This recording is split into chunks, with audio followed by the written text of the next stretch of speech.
What is musica bella? Is it an approach? Is it a method? Is it a curriculum?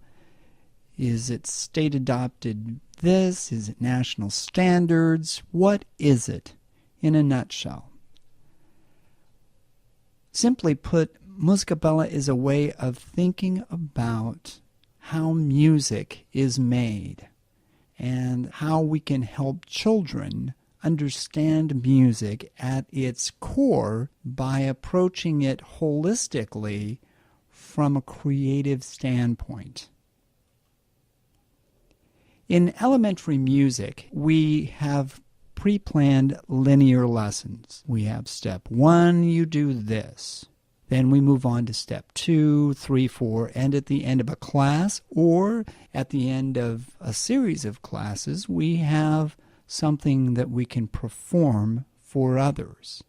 All of the steps are either prepared by us or someone else that we get from a book or a lesson online. Do this, do this, do this, do this, and at the end you come out with jelly beans or whatever it is. Very much like following a recipe. You could think about it that way. The difference between an elementary lesson of pre-planned lessons and a secondary ensemble is that on any particular day, you may know what the product is supposed to be, but you really don't know what's going to happen on that particular day. Let's say that on one day you've worked out this section of the music, and you think that it's put to rest, it's put to bed, it's fine from here on out, only to find out 3 days later there are still issues with the section that you've been working on.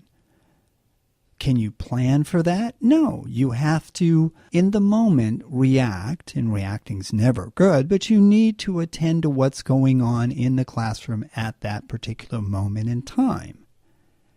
This is something that a linear lesson, a linear pre-planned lesson, will not allow you to do. What happens in musica bella is similar to a secondary ensemble. We start with a little girl here in the middle with a song. As an example, we're going to start with a melody. And look at all those things that are around the melody. Just a melody, and we have to make decisions about all of those things. That is a lot of choice. And musica bella is about choice, making appropriate musical decisions for a song. A song can be harmonized. There's form to it. There's a coda. There's an intro. There's a tempo. There's articulations, dynamic, style, orchestration, interludes, an ensemble, an accompaniment. What are we going to do to accompany it?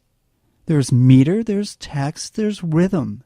There's a mode. We don't have to sing it necessarily in the same mode that it's written.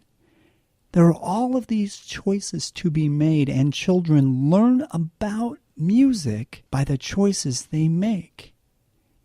The end is always the same. It is music. The end is always music. However, it's a different way of traveling. We're not traveling at the speed of light. We're traveling at a meandering pace, allowing time for meaningful, intellectual, intelligent conversations about musical choice. If you like traveling at the speed of light, this approach will not really do much for you. You won't be happy with it. It moves much more slowly. Music is a performance art. It's not a process art. We get the most bang for our buck through a musical performance. Therefore, the ends often justify the means. The performance, what happens in the performance, is maybe the only thing that counts. And what happens in the classroom, however good or however not so good it is, doesn't matter, because it's the product that matters. In musica bella, you can see that the product, there always needs to be a product, It validates the process. The product validates the process. Or we could say the product validates the approach.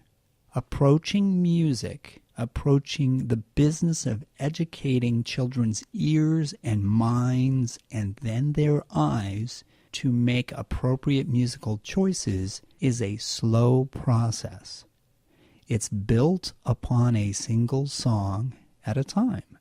One song, many, many choices. A different song, many, many choices, and so on and so on.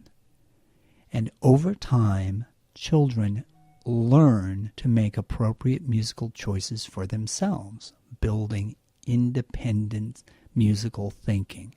And that is what Musica Bella is all about. Independent musical thinking. I think that Musica Bella is something that can benefit every school, every child, because it puts the child at the center of decision making.